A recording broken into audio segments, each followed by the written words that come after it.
Всем привет, дорогие друзья, дорогие подруги, здрасте. Бритье. Сегодня у нас очередная новинка от компании Яки. Наверное, вы помните, кто смотрел распаковку, что вместе с новым регулируемым станком от этой компании они прислали еще явно лезвенник. Что он из себя представляет, как он побреет, что вообще, куда, как, почем. Ну вот это я вас приглашаю посмотреть на крупный план. Ну, а я начинаю, вы догоняйте.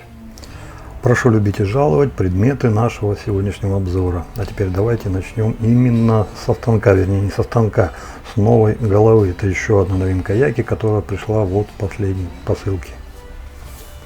Давайте я вначале поближе вам покажу, как она выглядит. Без особых изысков, я бы сказал. Качество изготовления и покрытия в духе Яки. Здесь ничего такого нового нет.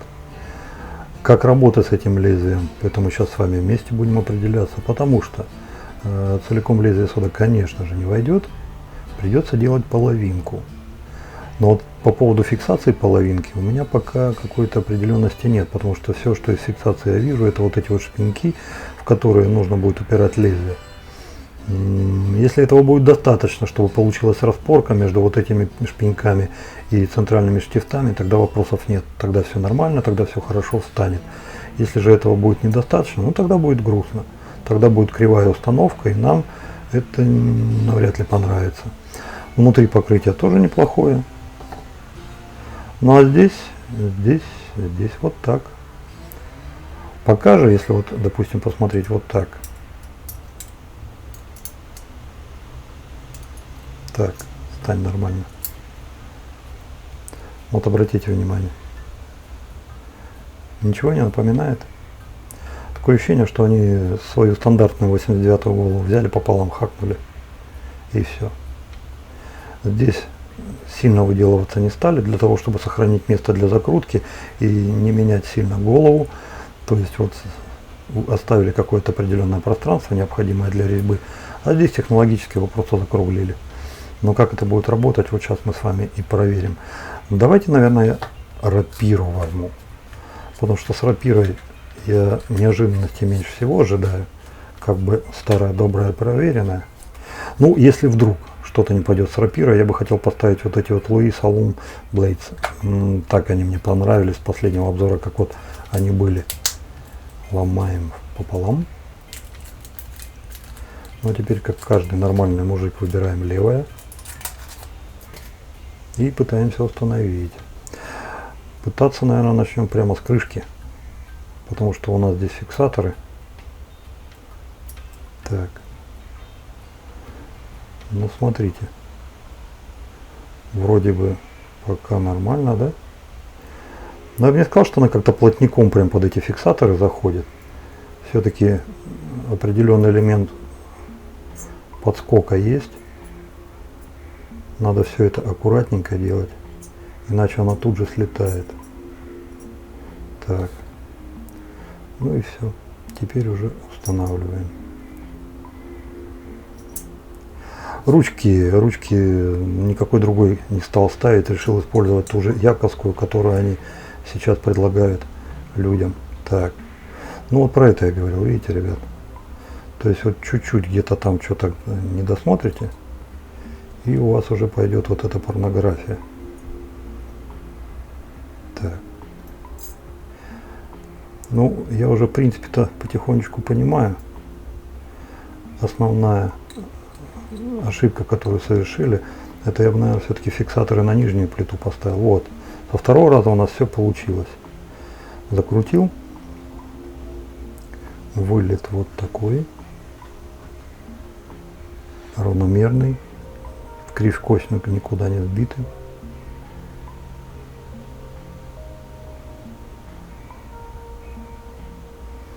Ну, пока вроде бы нормально. Вот этой красотой сегодня и попытаемся побриться.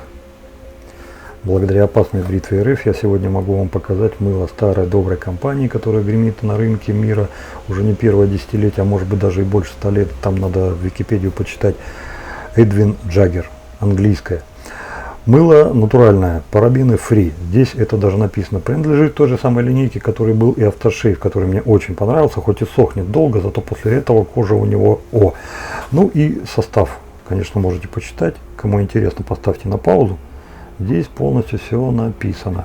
А вот здесь в стихах и песнях написано, что это мыло не только позволяет бриться без лишних акцессов, но еще ухаживать за кожей, увлажняет ее, позволяет ей меньше резаться, как будто вот там что-то такое есть. Что именно позволяет меньше резаться, не уточняют, не пишут, но тем не менее. Ну вот и вся собственная информация. Ну, конечно, наклейка с российской локализацией, что это вот у нас продается.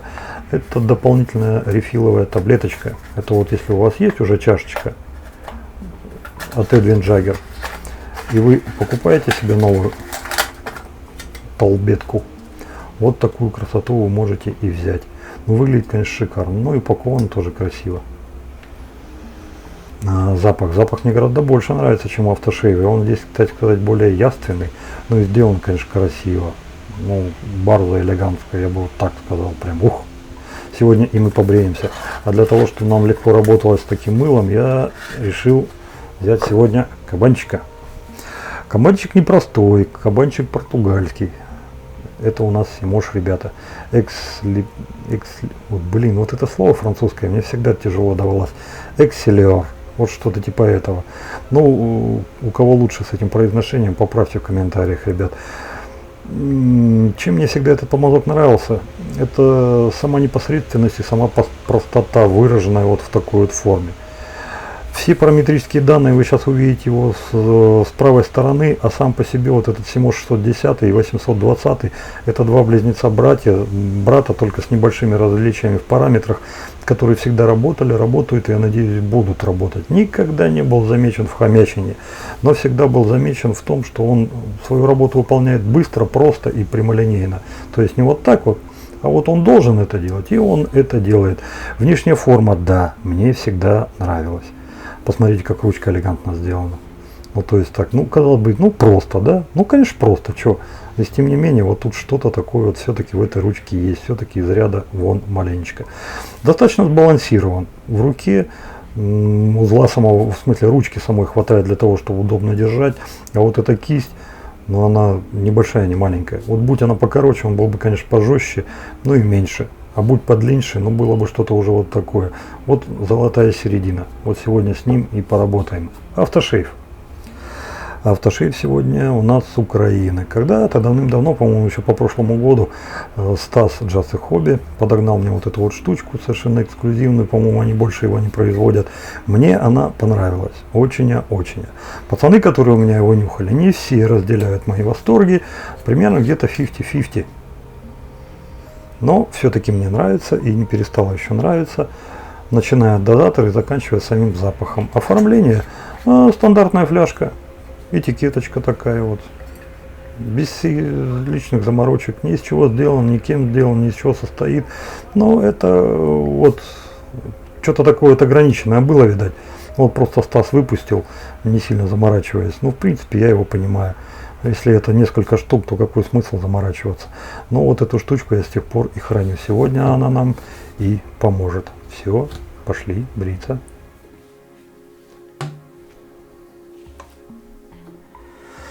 Так, юшка тут уже маленечко образовалась. Я предварительно теплой водичкой залил ее на лицо.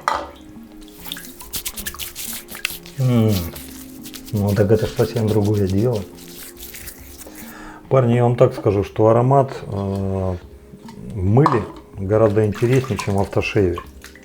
В автошейве он чем-то маленечко забивается чуть-чуть.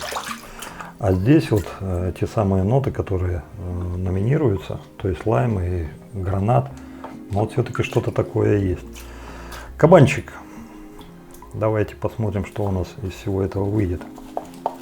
Специально взял кабан, не синтетику. Но проверенный кабан. Проверенный кабан, потому что, я думаю, на новое мыло с проверенным кабаном, да, это нормально. Его братишку, братана, братюлю, Симош 1305, я бы, наверное, здесь брать не стал, хоть он у меня сейчас и вылечился вроде как от того, что хомячит.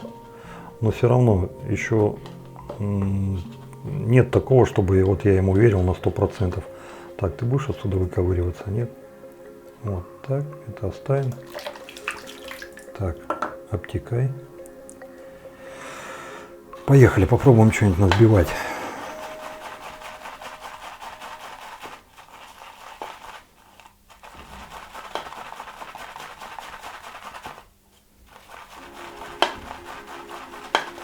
Ну, даже несмотря вот на такую короткую ручку, с катлер это в принципе удобно делать.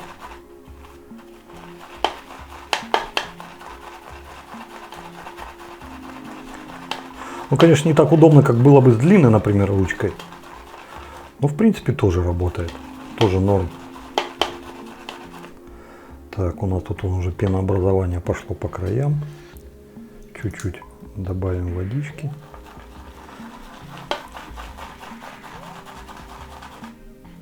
Ну, пока все как писали в рекламе.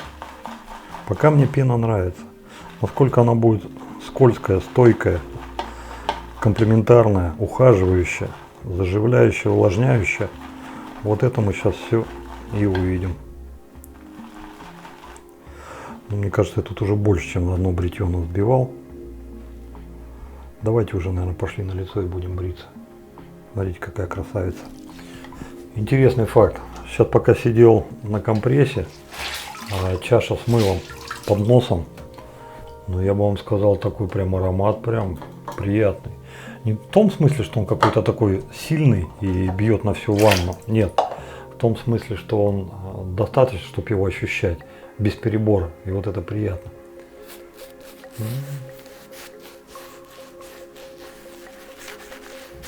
И на лице в том числе. Кто-то из парней спрашивал: Викторович, а чего у тебя так кабанов не любишь? Чего их мало? Да почему не люблю? Люблю. Я коней не люблю. Лошадь для меня слишком мягкая. Она такая, у нее все время на полшестого.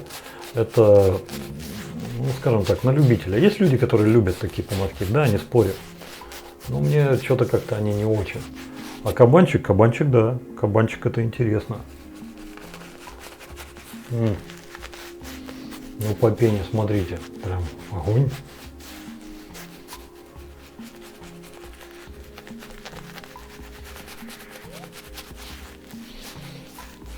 Мы тут недавно с Урмасом общались по поводу ухода за кабанчиком, подготовки кабанчика.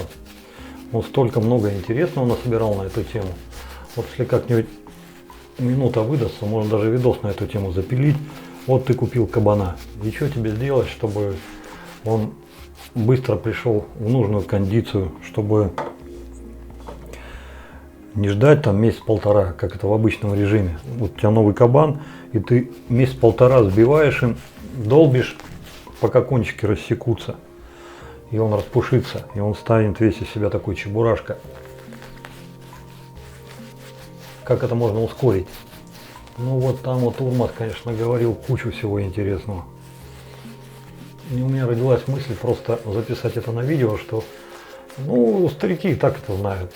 А для новичков, вот он купил себе кабана, да? Ну бегает, а что, а где, а как? Ну для него же это все вот такое вот. Это пройдет какое-то время, прежде чем он начнет спокойно обо всем думать. А тут видос. Взял, вышел, посмотрел. И все, вот тебе руководство к действию. Но это уже, наверное, другим разом. Ну, с Богом. Покажи, что могешь.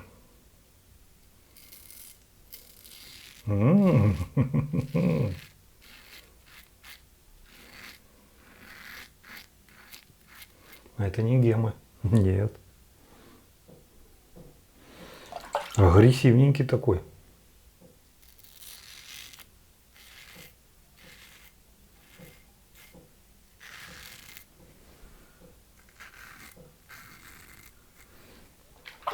Удивлен.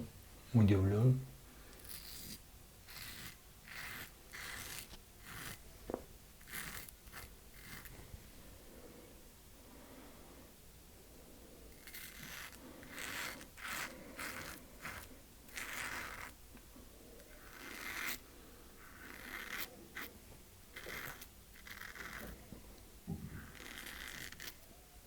Ну вот примерно до такого состояния можно будет аккумулировать пену, видите, да? И все еще не валится. Ну то есть цепкость вполне себе приличная. Обычный станок вы перевернули и пошли дальше, а тут-то один, ну поэтому держит, нормально держит пену.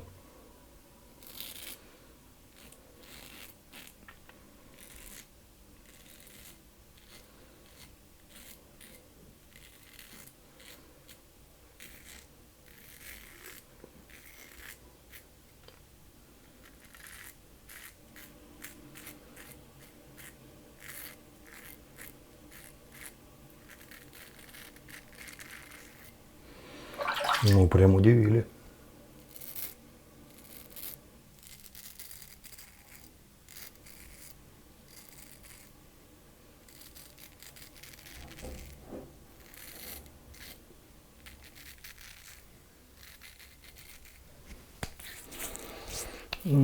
Поскольжения есть немного, но есть. Станок шел нормально. Ну, порезу щетины вы наверняка слышали. Я не мурлыкал, такого бархатного реза не было, но рез вполне себе приличный, адекватный по агрессивности. Но это средний агрессивный станок. Как бы даже вот не примерно то, что с Аслантом 37 сравнивают. Хоть в мировой таблице о рангах он и идет как гораздо более агрессивный, нежели 89-я глава, для меня он более такой комплементарный. Может, он и агрессивный, но более комплементарный, чем 89-й. Вот и этот я сейчас воспринимаю как более комплементарный, чем 89-я, но по резу примерно как 37-й. То есть вот снял с первого раза хорошо, но блин, да неожиданно просто. Я думал, это будет нечто мягкое, а тут куда с добром, нифига не мягкое.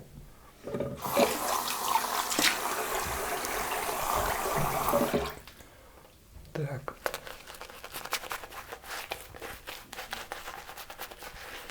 Приятный запах, очень приятный. Какой-то солидно успокаивающий, уместный. Я бы даже сказал местами дорогой. Что-то вот такое.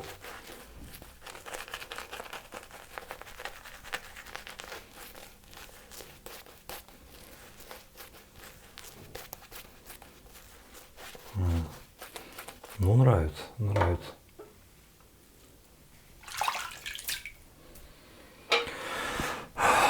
Part number 2.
Ой, как интересно.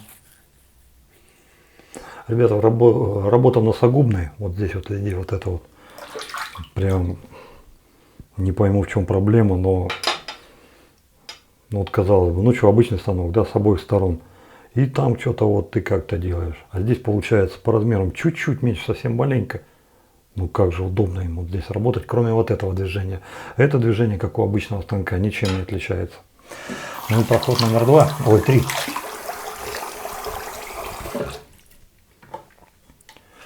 У нас чаша еще дофигаща всей этой добрищи, поэтому я ее, наверное, со спокойной душой все это забираю. Чего ее оставлять-то? Куда ее девать? Сосед у меня дядь Марат, тоже татарин.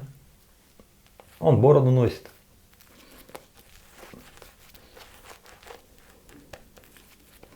Ему точно не надо. Вторая соседка мужа 2 года назад схоронила. И понятно, что тоже не надо. Соседи напротив, там какие-то молодые ребята, я вообще не знаю, что он там бреется, не бреется.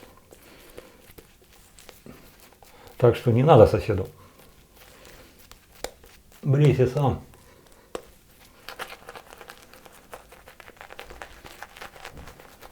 Ну прям кайф. Вот это мыло в сочетании вот с этим помазком, ну просто реально кайф. Он и кисточкой, он тебе есть причмоком.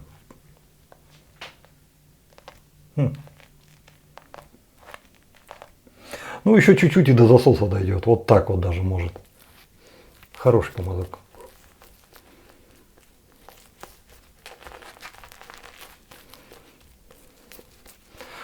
Так, ладно. Харе наглаживать, давайте уже бриться.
Просела чуть-чуть, да?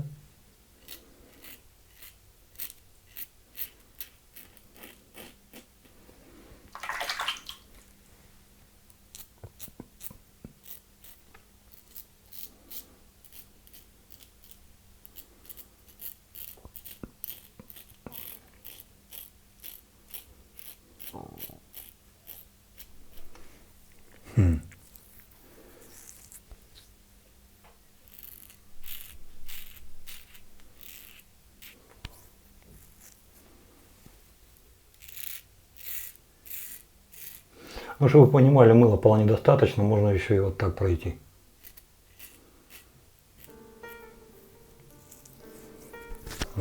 Пожалуй. Что и все.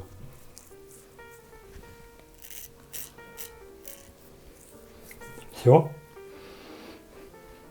Антик нуар. Все вполне. Так, помазок. Показывал 100 раз, давайте покажу 101. Ни о каком хомячине, ни о чем тут речи нет. То есть вот это вот все красоту, он все держал у себя. Кондиция вполне себе нормальная. На третьем проходе видели, тут чуть-чуть что-то там, но об этом сейчас поговорим. И запах, конечно. Он нестандартный, не сражает на повал, но просто покоряет своей неординарностью. Что-то вот типа такого. Наверное, из-за того, что гранатку туда засунули. Все. Компрессор, автошейф.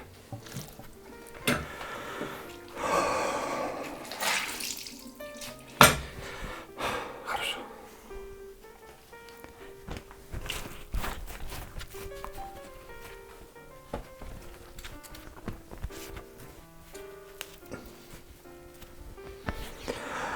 Ну прям все-таки есть у Вселенной какие-то понятия, и качели действительно существуют. То есть я считаю, вот сейчас вот в голове, пока сидел на компрессе, что эффект качель сработал. То есть если срегулируем, вначале откатил в одну сторону, это много, то вот с этой головой прям заинтриговали. Беспорать. Но он же алкогольный. Ой, ребята, хорошо.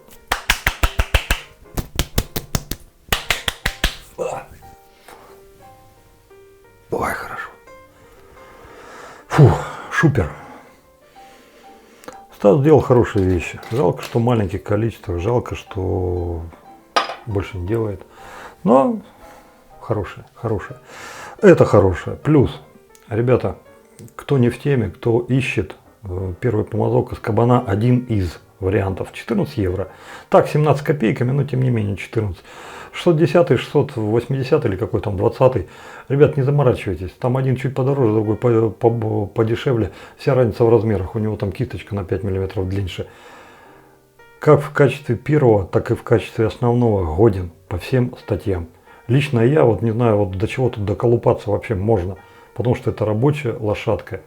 Никогда не хомячит, всегда вот он как зеркало, вот как я. Вот как ко мне люди, так и я к людям. Вот как ты к нему, так он к тебе. То есть вот он просто... Сейчас бриться будем, давай. Все, остановись. А он фигачит. Вот что-то вот у него такое есть. Он как котенок, как щенок бегает хвостом, вот так, ухами так вот сейчас. Давай, пену давай, мыло давай, все. Вот что-то вот такое в нем есть. Веселый, озорной, классный, зашибись помазок. В качестве первого основного, повторяю, можно брать мыло. Что такое прям. Понравилось, как бреет, понравилось. Ну, сейчас не скажешь, автошейв. Понравилась фактура, пенообразование, понравилось его, скажем так, количество. Взяли немного, побрились полностью. Есть вопросы, надо разбираться. Может быть, я воды перебузовал, может, еще что-то сделал. Мне показалось, что на третьем проходе здесь маленькая проплешинка появилась. Она не помешала в бритье? Нет, совершенно. Просто легкая пидозра. Вот если это исключить, 5. За запах дополнительный балл не стал выдавать, но, поверьте мне, это запах из ряда вон. Я не любитель, как пахнет гранат. Ну вот, да, я его люблю, но я его ем, я его не нюхаю. А здесь он есть. Зато я обожаю лайм. Вот за лайм я готов, там прямо тельняшку рвать. Ну лайм, не лимон. И вот здесь вот это вот так замешалось. Интересно, как мыло само по себе хорошее, реально хорошее. Мне понравилось. Отдавать, но я еще подумаю. И вряд ли бы я его стал отдавать. Не. Пока нет, пускай остается. Такая корова нужна самому. Станок. Со станком реально удивили. Ну просто реально удивили. Потому что, ну вот первое впечатление. Ну недорого, понимаете, недорого. Вот как вот оно было дорегулируемое отношение к якам. Вот в этом вот ключе они сделали эту голову. Понимаете, вот как они сделали регулируемый, заявили свою цену и заявили то, что вот это вот как бы реплика, да не пойми с кого, а он аж ого-го, он самого него, то и отношение уже к якам начало меняться, потому что ты же испытываешь какие-то надежды, какие-то иллюзии, какие-то чаяния, и когда тебя в них разочаровывают, ну тут как бы первый вопрос, за что, почему, а я ж хотел, а вот тут вот, оно как? Ну, а здесь старые добрые яки. Никаких тебе иллюзий, никаких разочарований. Вот оно как должно быть за 3 копейки. Вот за 3 копейки оно и пришло. Вот такое у меня было отношение, понимаете? Ну, вот, где вот убрал. Ну, он так выглядит, он так сделан. Все как яки. Но бреет, зараза, блин, по-другому. Реально по-другому. Это не 89-я их стандартная голова, это какая-то другая башка. Мне понравилось. Очень. Это не мягкий станок. Вот если взять, допустим, среднеагрессивную группу, вот она у меня смыкается в самом низу. Это 89-я HD34, вот они где-то там по соседству. Даже, наверное, 89-я ближе к серединке. То вот по частоте выбриваемости, вот этот станок у меня, наверное, где-то между 89-й и 37-м слантом. То есть вот туда ближе, то есть поближе к сланту. Но не с такой стервозностью, как у 89-й. Я уже рассказывал эту историю. А вот примерно с такой вольготностью, как 37-й слант. Вот типа такого что-то. Прям понравилось. Понравилось и в работе понравилось. Ну, единственное, затыка, заморока, то, что они вот этот вот элемент фиксации не продумали. Потому что настолько он хлипкий, настолько он, знаете, мимолетный. Как вот, знаете, как курортный роман. То есть вот, и все, и улетело куда-то. Раз, но давай поправим, поставим. Вот все, теперь вот нормально, хорошо. Нет такого, что ты ее воткнул, и хрен ты ее оттуда выковыришь. Вот оно как есть. Вот в гемах, да? Ты в геме поставил, все, Третья мировая, оно будет стоять до конца. А здесь маленько по-другому.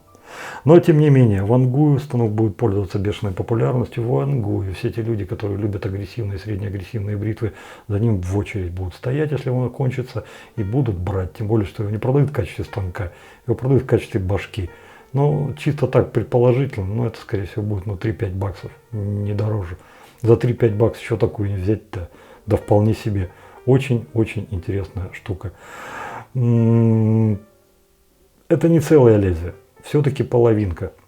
Как раз то, что нас остановило. Потому что, когда мы думали по поводу однолезвенника, в голову влезла какая-то фигня. Люди там, вот лезвие ломать, да мне вот там пальцы, да мне вот влом, да надо вот так, да надо вот это. И мы на самом деле всерьез заморочились на эту тему, вплоть до того, что какой-то кондуктор стали разрабатывать, что складывающаяся такая конструкция, ты берешь туда лезвие, вставляешь, сложил, хлобысь, она выставляется не в одном уровне, и ты это фиксируешь в станке, как кассету, и вот человек побрился, потом открывает все это, выкинул, потом вставляет, вот такое что-то. Но, ребята, это столько движущихся механизмов, это так будет непросто, представляете, как он будет стоить? Короче, по итогу бросили это все и забыли. Если когда-нибудь и вернемся к истории с однолезвенным станком, точно не с кассетами, так надо, сделали, вот сам поломал, вставил и вот, пожалуйста. Вот это да, это может быть. Так что якам респект и уважение за эту игрушку. И молодцы. Хорошо сделали, прям реально. И в брите понравилось, прям огонь. На этом разрешите с вами попрощаться. Добра, счастья, радости. Берегите себя, берегите своих близких. Дай вам Бог здоровья.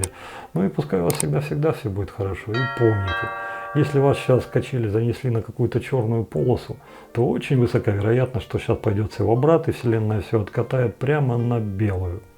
Как у нас получилось с двумя станками. Видите, вот один туда, другой сюда. Так что, жизнь, это жизнь. Все, пока-пока. Отписывайтесь на канал. До новых встреч.